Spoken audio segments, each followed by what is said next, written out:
கூட்டுறவு தேர்தல் தொடர்பாக கம்யூனிஸ்ட் மற்றும் புதிய தமிழகம் கட்சிகளும் மானிய கோரிக்கையின் போது பேச வாய்ப்பளிக்கவில்லை என்று தேமுதிகவினரும் சட்டசபையில் வெளிநடப்பு செய்தனர். தமிழக சட்டசபையில் கேள்வி நேரத்திற்கு பின்னர் இரு கம்யூனிஸ்ட் கட்சிகளும் கூட்டுறவு தேர்தல் குறித்து பிரச்சினை எழுப்ப முயன்றனர். அதற்கு சபாநாயகர் தனபால் அனுமதி தரவில்லை. இதையடுத்து இந்திய கம்யூனிஸ்ட், மார்க்சிஸ்ட், புதிய தமிழகம் கட்சியினர் சட்டசபையில் இருந்து வெளிநடப்பு செய்தனர். கூட்டுறவு சங்க தேர்தலில் ஆளும் கட்சியினர் தவிர பிற கட்சியினரின் வேட்பு மனுக்கள் ஏற்றுக் கொள்ளப்படவில்லை என்று கம்யூனிஸ்ட் கட்சியினரும் புதிய தமிழகம் கட்சியினரும் குற்றம் சாட்டினர்.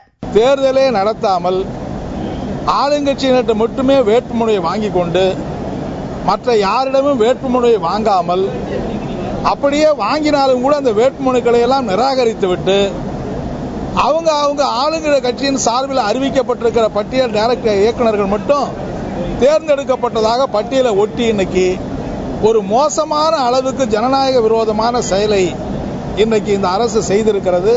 ஆகவே தான் மார்க்சிஸ்ட் கம்யூனிஸ்ட் கட்சியின் சார்பில் இன்றைக்கு அனுமதி மறுக்கப்பட்டிருக்கிறதை எதிர்த்தும் தமிழ்நாடு முழுவதும் இன்றைக்கு கூட்டுறவு சொசைட்டிகள்ல மோசமான தேர்தலே நடத்தாம அவர்களே அறிவித்துக் கொள்ளுகிற அந்த ஜனநாயக விரோத நடைமுறையை கண்டித்தும் இன்னைக்கு மார்க்சிஸ்ட் கம்யூனிஸ்ட் கட்சியின் சார்பில் நாங்கள் வெளிநடப்பு பண்ணியிருக்கிறோம்.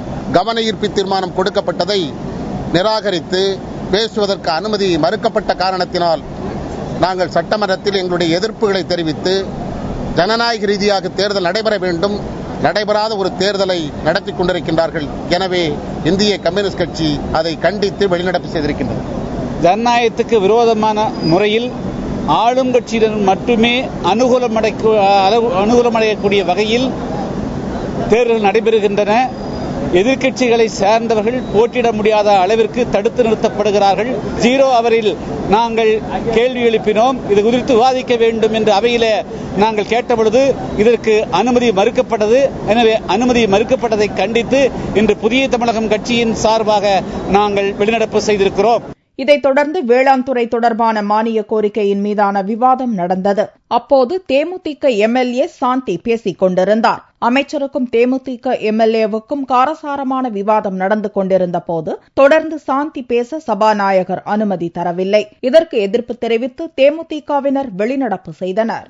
அமைச்சர் அவர்கள் உறுப்பினர் எதையோ ஒன்று எழுதி வைத்துக் கொண்டு உளறுகிறார், உறுப்பினருக்கு ஒன்றும் தெரியவில்லை என்று அவமானப்படுத்தி நான் பேசியதை அவை குறிப்பிலிருந்தே நீக்கிவிட்டு எங்களுக்கு பேசுவதற்கு வாய்ப்பு கொடுக்க மறுத்துவிட்டார். இன்றைக்கு கூட்டுறவு சங்க தேர்தலிலே முறைகேடு நடந்திருக்கின்றது. அதை பேசுவதற்கு முயற்சி செய்தேன், பேச அனுமதி கொடுக்கவில்லை. வெளிநடப்பு செய்து வந்துவிட்டோம் அனைவரும். சட்டசபைக்கு வெள்ளியன்று விஜயகாந்த் வருவார் என்று அக்கட்சியினர் எதிர்பார்த்திருந்தனர். ஆனால் விஜயகாந்த் சட்டசபைக்கு வராமல் கட்சி அலுவலகத்துக்கு சென்று விட்டார்.